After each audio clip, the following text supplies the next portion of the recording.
ভালোবাসা সুন্দর, মানুষটা যদি সঠিক হয় আসলেই হয়তো তাই।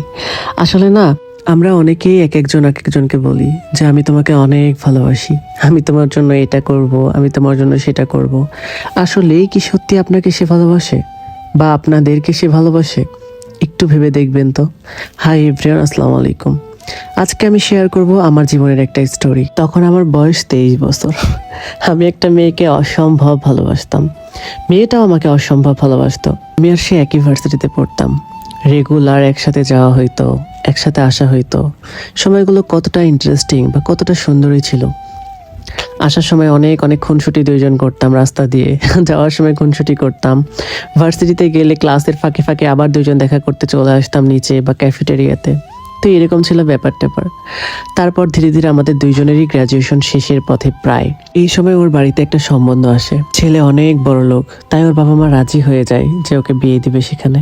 আসলে আমার তো আর করার কিছু ছিল না, আমি জাস্ট একটা কিছুই করতে পারতাম, সেটা হচ্ছে ওকে নিয়ে কোথাও পালিয়ে যাওয়া। তাছাড়া আমারও কোনো ওয়ে ছিল না, কারণ আমার বাসায় যদি আমি এখন বিয়ে করে বাসায় যাই, আমাকে বাসায় ঠাঁই দিবে না, কেউ মেনে নিবে না, এরকমই ব্যাপার ছিল। তারপর আমি আর ও ডিসাইড করি যে আমরা পালায়ে যাব। যদি আমরা পালায়ে না যাই তাহলে আমাদের দুইজন আর কখনোই এক হতে পারবো না, কারণ ওরও বিয়ে হয়ে যাবে আর আমিও কোথাও হয়তো চলে যাব। তো এরকম ব্যাপারগুলো যাতে না আসে, তাই আমি আর ও ডিসাইড করি যে আমরা পালায়ে যাব, পালায়ে গিয়ে বিয়ে করব।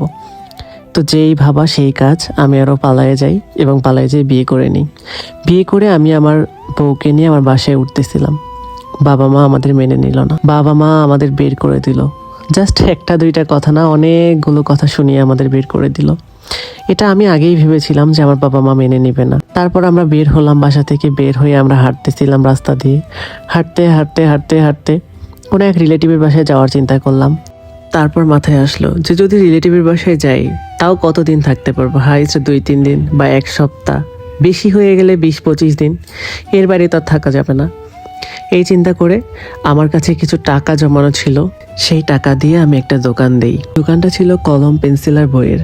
তো আমার দোকানটা ভালোই চলতেছিল, সেটা দিয়ে যে টাকাটা আসতো সেই টাকা দিয়ে আমাদের সংসারটা ভালোই যেত। একদিন যখন আমি দোকান শেষ করে বাসায় যাই, আমার বউ কার সাথে জানি ফোনে হেসে হেসে অনেক কথা বলতেছিল। আমার মনে হচ্ছিল ওর কোনো আত্মীয় স্বজনের সাথে হয়তো কথা বলতেছে। কিন্তু তারপর আমি ওর কিছু কিছু কথা শুনতে পাই এবং বুঝতে পারি যে ওর কোনো এক বয়ফ্রেন্ডের সাথে কথা বলতেছে। আমি জানতেছি ও কথা বলতেছে, তারপরে আমি গেটটা নক করি যাতে ও বুঝতে পারে আমি আসছি। ও মাই গড, ওর কোনো ধ্যান নেই যে আমি আসছি। আর আমার বাসায় যতটুকু টাকা পয়সা জমানো ছিল সেই টাকাটা নিয়ে ওর সাথেও পালানোর চিন্তা করতেছিল বা এগুলোর কথাই বলতেছিল। সবকিছু শোনার পরে আমার মাথায় আকাশ ভেঙে পড়ে, আমার আর কিছু ভালো লাগে না। এবং বাবা মা